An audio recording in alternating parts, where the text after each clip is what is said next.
আজি বুধবাৰ 2024 চনৰ 2 অক্টোবৰ। আজি গান্ধী জয়ন্তী। 1869 চনৰ আজিৰ দিনটোতে গুজৰাটৰ পোৰবন্দৰত জন্ম হৈছিল ভাৰতৰ স্বাধীনতা আন্দোলনৰ গুৰি ধৰোঁতা জাতিৰ পিতা মহামানৱ মহাত্মা গান্ধীৰ।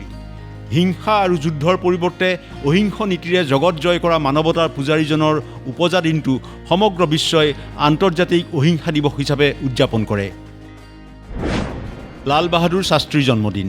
1904 চনৰ আজিৰ দিনটোতে বৰ্তমান উত্তৰ প্ৰদেশৰ দীনদয়াল উপাধ্যায় নগৰত জন্ম হৈছিল ভাৰতৰ স্বাধীনতা আন্দোলনৰ অগ্ৰণী নেতা, বিখ্যাত জয় জোৱান জয় কিষাণ বাণীৰ প্ৰৱৰ্তক ভাৰতৰ দ্বিতীয় প্ৰধানমন্ত্ৰীগৰাকীৰ।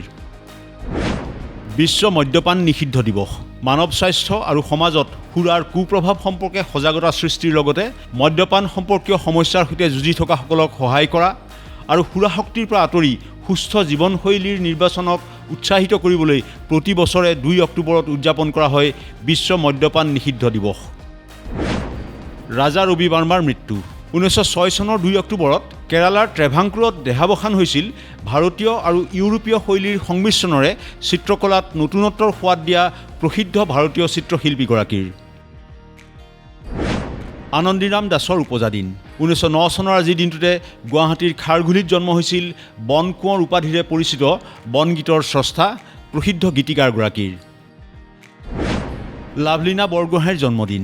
1997 চনৰ 2 অক্টোবৰত গোলাঘাট জিলাৰ বৰপথাৰৰ বাৰমুখীয়া গাঁৱত জন্ম হৈছিল 2020 চনৰ টকিঅ' অলিম্পিকত বক্সিঙৰ ৱেলটাৰৱেইট শাখাত ব্ৰঞ্জৰ পদক লাভ কৰা অসমৰ প্ৰথম অলিম্পিক পদকজয়ী খেলুৱৈগৰাকীৰ।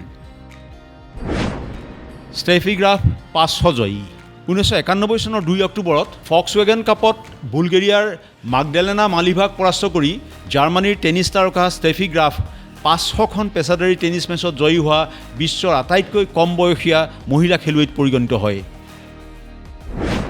Geneva protocol. প্ৰথম বিশ্বযুদ্ধৰ ভয়াৱহতা মৰিহণৰ প্ৰচেষ্টাৰে নিৰস্ত্ৰীকৰণ আৰু মানৱীয় নীতিক প্ৰসাৰিত কৰাৰ উদ্দেশ্যে 1924 চনৰ আজিৰ দিনটোতে যুদ্ধত ৰাসায়নিক আৰু জৈৱিক অস্ত্ৰৰ ব্যৱহাৰ নিষিদ্ধ কৰা জেনেভা প্ৰট'কল বলবৎ কৰা হয়। গোখলেৰ দক্ষিণ আফ্ৰিকা ভ্ৰমণ। 1912 চনৰ 2 অক্টোবৰত মহাত্মা গান্ধীৰ আমন্ত্ৰণক্ৰমে সমাজ সংস্কাৰক গোপাল কৃষ্ণ গোখলে দক্ষিণ আফ্ৰিকাত উপস্থিত হয়। গোখলেৰ পৰামৰ্শ অনুসৰিয়ে মহাত্মা ভাৰতলৈ উভতি আহে আৰু স্বাধীনতা আন্দোলনৰ নেতৃত্ব লয়। কাৰান্দিৰো হত্যাকাণ্ড। 1992 চনৰ 2 অক্টোবৰত ব্ৰাজিলৰ ছাও-পৌলোৰ কাৰান্দিৰো কাৰাগাৰত আৰক্ষীৰ গুলীচালনাত কমেও 111জন কয়দীৰ মৃত্যু আৰু শতাধিক আহত হয়। এই হত্যাকাণ্ড মানৱ অধিকাৰৰ বৃহৎ উলংঘা বুলি বিবেচিত হয়। ডাৰউইনৰ প্ৰত্যাৱৰ্তন। 1836 চনৰ 2 অক্টোবৰত চাৰ্লছ ডাৰউইন 5 বছৰীয়া সমুদ্ৰ যাত্ৰাৰ অন্তত ইংলেণ্ডলৈ উভতি আহে। এই ভ্ৰমণৰ পৰ্যবেক্ষণৰ ভিত্তিত তেওঁৰ প্ৰাকৃতিক নিৰ্বাচনৰ দ্বাৰা বিৱৰ্তন তত্ত্বৰ বিকাশ ঘটে। 1859 চনত অন দ্য অৰিজিন অৱ স্পেচিছত এই ধাৰণা প্ৰকাশ কৰে। ৰিচাৰ্ড এডউইন শ্বপৰ মৃত্যু। 1966 চনৰ আজিৰ দিনটোতে মৃত্যু হৈছিল ইনফ্লুৱেঞ্জা এ ভাইৰাছ আৰু শ্বপে পেপিলোমা ভাইৰাছৰ আৱিষ্কাৰক প্ৰসিদ্ধ আমেৰিকান অণুজীৱ বিজ্ঞানীগৰাকীৰ। কিম কাৰ্ডাছিয়ানক ডকাইতি। 2016 চনৰ আজিৰ দিনটোতে পেৰিছৰ বাসগৃহত আৰক্ষীৰ বেশত অহা ডকাইতে ৰিয়েলিটি টিভি তাৰকা কিম কাৰ্ডাছিয়ানক বন্দুকৰ ভয় দেখুৱাই বাথৰুমত বান্ধি থৈ লাখ লাখ পাউণ্ডৰ গহনা লৈ উধাও হয়।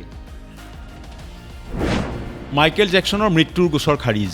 2013 চনৰ 2 অক্টোবৰত লছ এঞ্জেলেছৰ জুৰীয়ে মাইকেল জেকছনৰ মৃত্যুৰ বাবে কনচাৰ্ট প্ৰমোটাৰ AG লাইভৰ বিৰুদ্ধে মাতৃ কেথৰিন জেকছনৰ গোচৰ খাৰিজ কৰে আৰু ভুৱা গোচৰৰ বাবে AG লাইভক $8 লাখ ক্ষতিপূৰণ দিবলৈ নিৰ্দেশ দিয়ে।